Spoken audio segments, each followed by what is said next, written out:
I've been living life right like I could just die any minute, going for a ride. Nabuhay na ang aking tanglad. 2, 4, 6. 7 puno. O, diba?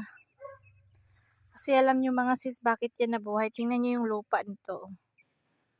Sobrang dry. Wala kaming tubig. Pag pumasok ng tag-init, walang tubig. Kahit 11 o'clock, 12 o'clock ng gabi, doon ang pressure ng tubig. So, dyan, iniigib ko tapos pinupunta ko dito sa garden. Ayan o, ang patatas ko, yung mga ibang gulay, iniigiban ko talaga tuwing gabi. Pero yung garlic ko talaga, walang tubig-tubig yan. Tingnan nyo. So sad. Kasi ang inuuna namin yung aming katawan. Pang CR, panligo, panlaba. Yun ang inuuna. Wala talagang budget dito sa garden. Tingnan nyo naman, oh, parang pulbo na. Kaya ito, nabubuhay yung aking cucumber ata. Ito, cucumber. Marami na siyang bunga. Ayan, oh. Dinidiligan ko yan tuwing gabi. Ayan yung aking okra. Bagong tanim. Yan yung dinidiligan ko. Pero yung itong garlic, hindi na kaya. Medyo malayo. Tapos mabigat yung tubig. Ewan ko baka mamaya anuhin ko to. Balik-balikan ko to hanggang kahit matapos ako alas 12 ng gabi. Kasi gayon lang ang malakas ng pressure ng tubig. Tingnan niyo yung ano ko, oh. Sobrang kawawa ang tanim. Kapag ito yung dinidiligan ko. Bagong tanim na sili. Yung mga garlic at saka onion, grabe. Lumuluwa na sila sa lupa kasi wala ng tubig. Ito yung ating mga sili. Yan yung dinidiligan ko. Kaya naging green sila, may na. Yung iba may bunga na. Marami ng bunga. Ayun, oh. Yan yung dinidiligan ko tuwing gabi.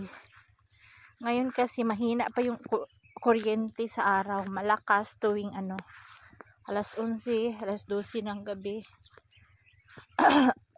Ayun, oh, kawawa sila. Super dry. Tingnan nyo. Ang garlic, wala na, namatay na talaga. Ito yung sili ko na dinidiligan ko talaga kaya marami siyang bunga, oh.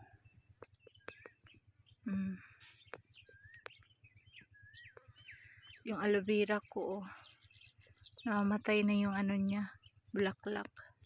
So sad, oh. Tingnan niyo yung garlic, yung lupa. Sobrang init na dito sa amin ngayon. Ayan yung kamatis ko, oh. Hinarvest ko na yung mag red. Kunting red lang, hinarvest ko na, kinuha ko na. Yung aking talong, oh, tingnan nyo. Marami siyang bunga mga sis, oh. Kahit maliit lang siya na puno, ang dami niyang bunga. Oh, ayan.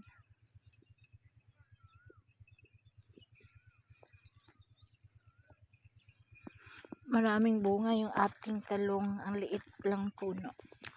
Ako, araw-araw ako dito naka-harvest. Yung unang bunga niya, ina-harvest ko na. Ito na naman siya, oh. Marami na naman siyang bunga. Ito, oh, kumpul-kumpul na naman yung bunga niya. Ay, may isa akong nakalimutan dito. Kahapon nag-harvest ako ng 5 piraso, ngayon isa.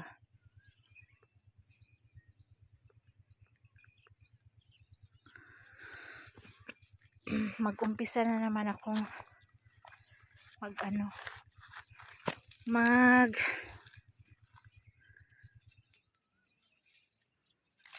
ano sa kanila magdilig para dadami yung bunga.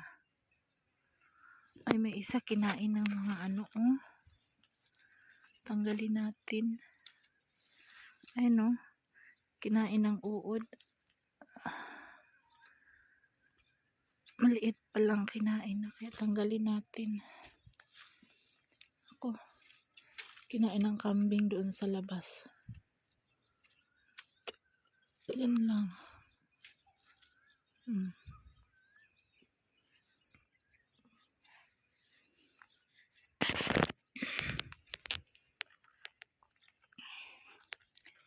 So sad, kaya yung mga tanim namin patay, namatay.